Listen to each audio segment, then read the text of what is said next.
Welcome to the Deep Dive. Today we're diving into Don Miguel Ruiz's The Four Agreements, exploring Toltec wisdom and personal growth. You sent over a YouTube video summary, so let's unpack this and see what we find. Sounds good. Ruiz's work is amazing, blending ancient Toltec philosophy with modern psychology. Really practical guide to, personal freedom. Okay, so there's this Toltec man, right? Mhm.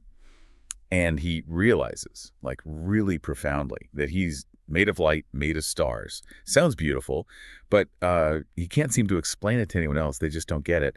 The video calls this the smoky mirror. What's that all about? Oh, it's such a powerful metaphor. Imagine a smoky mirror trying to see your reflection. You kind of see yourself, but it's all distorted and unclear. That's how Ruiz describes how most of us see reality. Like we're looking through this veil, this dream that keeps us from seeing things as they really are. So it's this dream that blocks the Toltec man's message. But it's not just his dream, is it? The video mentions a dream of the planet. What's that exactly? It's the shared dream, the one we all inherit by being part of society, I guess. All the rules, expectations, beliefs we pick up from family, culture, media, all of that becomes part of this, collective dream. And the smoke, in the mirror, it distorts how we see things, holds us back.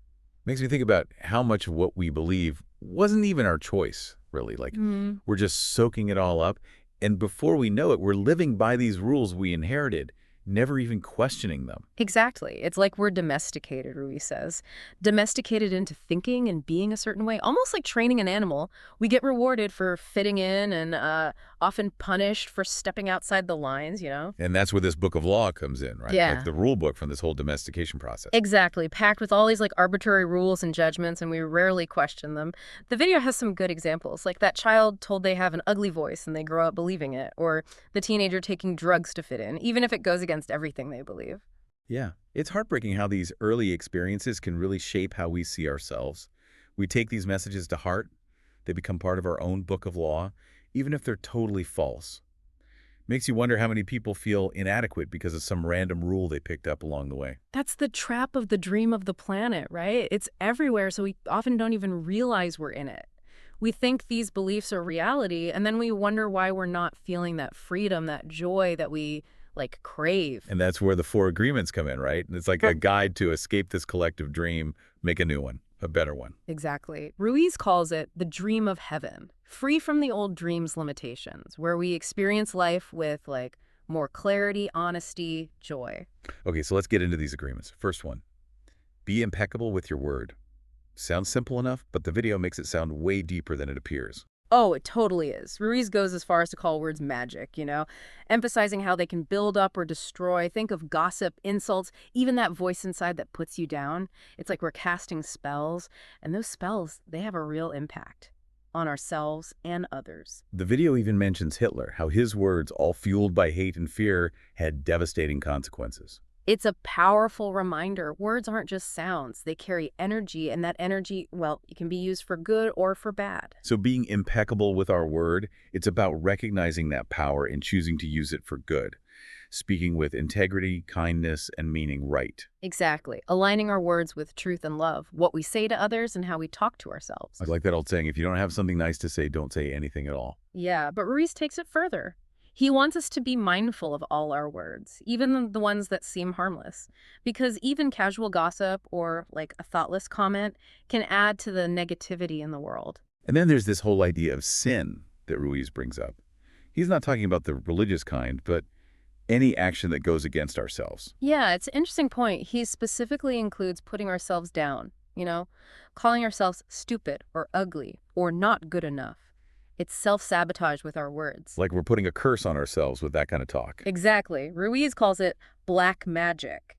But when we use our words consciously to lift ourselves up and help others, that's the good stuff, the white magic of the word. So being impeccable is not just about avoiding negativity, but actually using words to create something positive and loving. Absolutely. It's about what we say out loud and the thoughts we let run through our minds. So like a double dose of awareness. Watching both our inner and outer dialogue. Precisely. Recognizing that thoughts and words have power and choosing to use that power wisely and deliberately to shape the life we want. That's powerful. And it fits perfectly with the next agreement. Don't take anything personally. This one feels tough, especially these days when it's so easy to get offended or feel slighted. It is tough, but it's so freeing once you get it. Basically, it's about understanding that other people's actions and opinions, they come from their own beliefs and experiences, nothing to do with us. So even when someone's insulting us directly, it's not really about us. Not really. It's a reflection of their world, their book of law, their own fears and insecurities. They're just projecting their stuff onto us. So this challenges that very human thing of making everything about ourselves, doesn't it? Absolutely. Ruiz says this personal importance is a kind of selfishness. It's thinking everything revolves around us, and that makes us super vulnerable to all that emotional poison out there. Yeah, the video uses this metaphor of easy prey. Kind of intense, but it makes sense. Yeah. If we take everything personally, we're open to attack from anyone who wants to manipulate us with their words. Exactly. And it shows how important it is to have a strong sense of self-worth that doesn't depend on what other people think. We need to find that inner strength that lets us stand in our own truth no matter what anyone says or does. So if we don't take things personally, we're basically building a shield against that emotional poison, choosing not to engage with negativity that others might try to throw our way. Right. We can acknowledge what they're saying or doing, but we don't let it define us or control our feelings. It's like saying, you can throw all the negativity you want, but I'm not catching it. I love that. It really captures it. It's about taking back control, not letting negativity from others get to us. And it starts with that shift in perspective. Yeah. Remembering it's not about us. Like stepping out of the drama and watching from a calm place. Yeah. And that detachment doesn't mean we become cold or uncaring. It means we're not letting other people's negativity dictate how we feel. Which leads nicely to the third agreement: don't make assumptions. This feels super relevant today with all the misunderstandings and miscommunication online and everywhere. It's huge. Ruiz says, assuming we know what others are thinking or feeling or what they should do, that's asking for trouble. It leads to miscommunication, fights, unnecessary drama in our relationships. The video gives that classic example of a wife getting mad at her husband for not doing something, assuming he should have known. We've all been there. Oh, totally. It's so easy to fall into that trap. We fill in the blanks with our own ideas, often projecting our own needs and expectations onto others instead of just asking for what we want.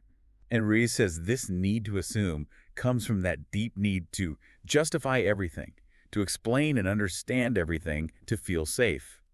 We hate uncertainty, so we make up stories to fill the gaps. It's so true. We're so uncomfortable not knowing, so we invent these narratives to make sense of things, even if they're totally wrong. And those wrong narratives can cause so much damage in our relationships.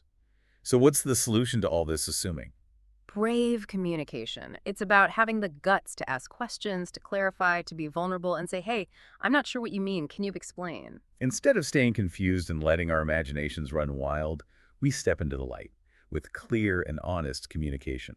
Exactly. And it takes practice. It's not always easy to admit we don't know something, but it's way better than acting based on assumptions. Ruiz paints this picture of what life would be like if we all stopped assuming and communicated clearly and honestly. No wars, no violence, no misunderstandings.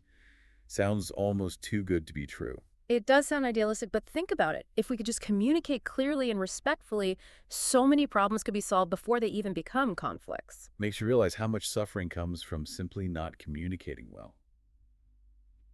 Okay, on to the fourth and final agreement. Always do your best. This one sounds deceptively simple. What's the deeper meaning? It's about finding a good rhythm, working with our energy, and respecting our limits. Best doesn't mean pushing ourselves till we burn out. It's about being fully present, giving what we can, and knowing that our capacity changes. The story about the man asking the Buddhist master about meditation is a good example. He thinks meditating for 8 hours straight will make him enlightened, but the master tells him he'll probably just get exhausted and miss the point. Right. Overdoing it can backfire. Sometimes our best is just resting, recharging, taking care of ourselves so we can show up better later. So it's about finding that balance between effort and ease. Recognizing our best will change depending on what's going on. Exactly. And when we do our best, we free ourselves from self-judgment and guilt. We can honestly say, I did what I could with what I had at the time, and that's enough. No regrets, no beating ourselves up. It's about letting go of the need to be perfect and embracing that messy, imperfect beauty of being human. Perfectly said. And this fourth agreement is what helps the other three become solid habits. It holds it all together. So like a foundation for a more authentic and fulfilling life. Exactly. When we consistently do our best to be impeccable with our word, not take things personally, and avoid making assumptions, it creates a powerful foundation for personal growth. It reminds us that change is a journey, not a destination. Absolutely. It's about showing up every day and doing the best we can with the awareness and the tools we have. It's interesting how Ruiz uses this parasite metaphor to describe the judge, the victim, and the belief system that infects our minds. Pretty intense image, but it really shows how destructive those negative thought patterns can be. It's a great analogy, helps us understand how that inner critic, feeling like a victim and all our limiting beliefs, can keep us stuck in a cycle of suffering. They feed on our negativity, just like a parasite. And just like a parasite, they need negativity to survive. Right. They feed on the emotional poison we create through fear, self-doubt, judgment. So the key is to starve the parasite by choosing a different way of being. So how do we fight this parasite? The video mentions a few different ways. Well, first is facing our fears. Seeing those fears and limiting beliefs and choosing to challenge them instead of letting them control us. Taking down the parasite one head at a time. That sounds hard. It can be, but it's also empowering. The second way is to starve the parasite by controlling our emotional reactions. So instead of feeding it with negativity, we learn to choose a more positive response. Right. And this takes discipline, not in a punishing way, but in mastering our emotions so they don't rule us. It's about remembering we have a choice in how we react to any situation. And the third, maybe the most radical approach, is the initiation of the dead. Yes, it's a deep concept from a lot of spiritual traditions. It's about symbolically letting go of the old self, the limiting beliefs, the patterns that don't serve us anymore. Like a death of the ego, shedding the old skin to become something new and more authentic. Powerful imagery. Like going through a metamorphosis, leaving the old behind. Exactly. And forgiveness is crucial in this process. Because holding on to resentment and anger just keeps us stuck in the past, and it feeds the parasite. Right. Forgiveness isn't about saying what happened was okay, but about freeing ourselves from the weight of the past and creating space for healing. This reminds me of that image of the infected skin that Ruiz uses to describe the human mind. He says we all have these emotional wounds infected with negativity, which makes it hard to truly connect with ourselves and others. Yeah, great analogy. It shows how important it is to heal these wounds, to clean out that emotional poison, and learn to touch and be touched without causing more pain. And the path to healing, according to Ruiz, begins with forgiveness. Absolutely. It's about understanding that we're all doing the best we can with the awareness and understanding we have. And that includes forgiving ourselves for the times we haven't lived up to our own expectations or when we've hurt others. Exactly. Self-forgiveness is essential for breaking free from self-rejection and creating space for self-love and acceptance. And once we've forgiven ourselves and others, we can start building a new dream.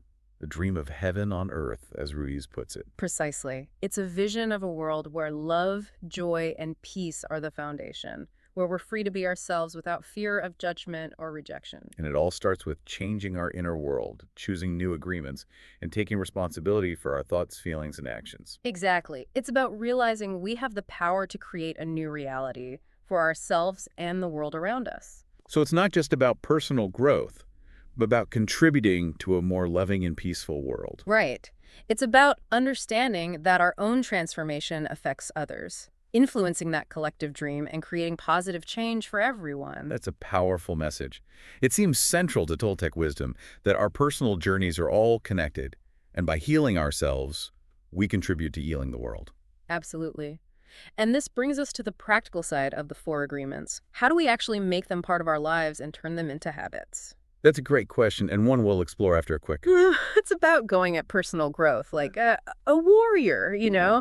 Ruiz makes it clear that change, it's not always easy. It takes discipline, courage, and a willingness to face the stuff we resist. Sounds like we got to be ready for a fight. He even uses the word war to describe this, doesn't he? He does. Because our old habits, those patterns of thinking and acting, they don't give up easily. They'll fight like crazy to stay in control of our minds. So it's not just about understanding these agreements in our heads. It's about having the will to actually live them, to choose them even when it's tough or uncomfortable. Yeah, that's the core of it. It's about making a conscious choice to step out of that dream of the planet, break free from that collective trance, and create our own dream, a dream based on awareness, love, freedom, Which brings us to the practical stuff. How do we actually integrate these agreements into our everyday lives? The video stresses repetition and practice, right? Absolutely. Ruiz often says repetition makes the master. Just like learning anything new, we need to practice these agreements over and over, strengthening our will to choose a different way of being. Makes me think of that example from the video the young woman told she had an ugly voice. By constantly challenging that belief, first in small ways, she finally breaks free and finds her voice again. Powerful reminder that even those deep-seated beliefs, we can change them with enough effort. It shows how important practice is and not giving up on ourselves. So it's about starting small, being patient, and celebrating every step we take toward freedom. Exactly. And Ruiz offers a beautiful vision of what that freedom looks like. He calls it a state of grace, a state of bliss where love flows freely and we feel a deep sense of peace, connected to ourselves, others, and the world around us. He even compares that bliss to being in love, right? He does. It's a great analogy. When we're in love, we feel more open, more alive, more connected to everything. Like our hearts are wide open, and we're experiencing everything with love and wonder. Exactly. And Reese says we can cultivate that same feeling of love and bliss in all parts of our lives, not just romantic love. So it's about finding that loving presence within ourselves and letting it flow out into everything we do. That's it. It's about changing how we see things, choosing to see the world through loving eyes, letting that love guide everything we do. I remember that beautiful visualization in the video. Ruiz asks us to imagine a world filled with love coming from everything. The trees, the sky, the light, even other people. Like a meditation on how everything is connected. It's a powerful way to shift our perspective and open our hearts to experiencing more love. And in that state of expanded love, we find that lost paradise that humans have been searching for forever. And Ruiz makes it clear that this paradise isn't someplace out there, but a state of being, a feeling of harmony and wholeness that we can reach when we align ourselves with love. So it's not about running away from the world, but changing how we experience it. Exactly. It's about realizing we have the power to choose our reality, to create a dream that matches our values and what we want in life. And that brings us to those powerful prayers at the end of the video. They're not traditional prayers, are they? No, not in the usual sense. They're more like affirmations, intentions, or maybe invocations meant to connect us with something bigger, whether we call it God, the universe, or just the energy of love. The first one is a prayer for freedom, asking for help in letting go of judgment, embracing unconditional love, and experiencing true freedom. It's a beautiful expression of surrender and a willingness to let go of the beliefs and patterns that keep us stuck in suffering. And the second prayer, the prayer for love, it guides us through a visualization of receiving love from a wise teacher and then sharing that love with everyone. It's a powerful reminder that love isn't something we earn, but a gift that's always available to us. It's a perfect way to wrap up this exploration of the four agreements. It leaves us with a sense of hope and possibility, right? The idea that we can all choose to create a more loving and fulfilling reality, starting with ourselves. Absolutely. It highlights the amazing power of love, both in our own lives and in the world. But as Ruiz reminds us, choosing to live by the four agreements, it's a warrior's path. It takes courage, commitment, and facing our own darkness. And we're not alone on this journey. We can find strength and support from others who think like us, from teachers and mentors, and from the wisdom of traditions like the Toltec path. It's a journey of self-discovery, healing, and ultimately waking up to our true nature as beings of love. Beautifully said. And this leads us to a crucial question. What really stuck with you from this deep dive into the four agreements? Which agreement speaks to you the most? Where do you feel called to focus your attention and energy? And how can you start applying these ideas in your own life, even in little ways, to create a more loving and fulfilling reality? These are questions we encourage you to think about. Ruiz talks about something I find really interesting. He calls it the dream of the second attention.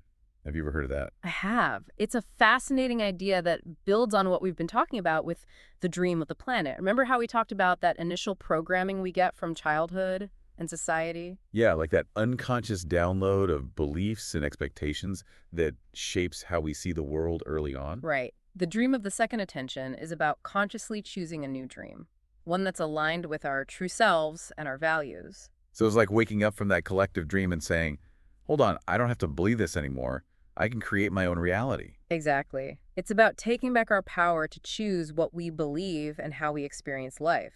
That's incredibly empowering. But how do we actually make that shift? How do we go from the dream of the first attention to the dream of the second? It starts with awareness, like we talked about. Yeah. Becoming aware of those limiting beliefs and patterns that are running things, the ones that keep us stuck in the dream of the planet. And then choosing to challenge those beliefs, replacing them with stronger, more empowering ones that match our true selves. Exactly. And the four agreements give us a way to do just that. They offer a new set of guidelines, a new book of law that we can consciously choose to live by. It's like rewriting the script of our lives, taking back control of the story, and creating one that reflects our deepest desires and aspirations. Yeah, it really is like we're rewriting our own stories, taking back control and making it reflect what we truly want. And as we start living by these new agreements, practicing them in our thoughts, words, and actions, we actually start creating a new reality, one that reflects who we really are. That's the amazing part. It's transformation, letting go of the old and embracing the new. And on the other side of that change is that lost paradise of love, joy, and freedom that Ruiz talks about. It's a journey worth taking because in that paradise we find real peace, a deep connection to ourselves, to others, to like the very essence of life.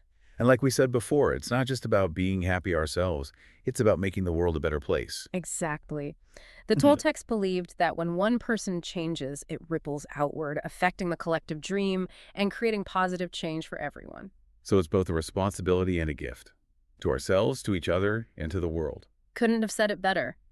This deep dive has given us a lot to think about. Mm. Really reminds us that we have more power than we realize to shape our reality. And that by choosing love, embracing forgiveness, and living intentionally, we can create a world that's more beautiful, more compassionate, more fulfilling for all of us. What a powerful message. It's like Ruiz is saying, you are the artist of your life. Now go create a masterpiece. So what do you think, listener? Ready to start painting? You've got a lot to think about today. Remember the power you have to choose your own dream, to rewrite your story and create a life full of love, joy, and freedom. Thanks for joining us on this deep dive. Until next time, keep exploring, keep questioning, and keep creating the life you were born to live.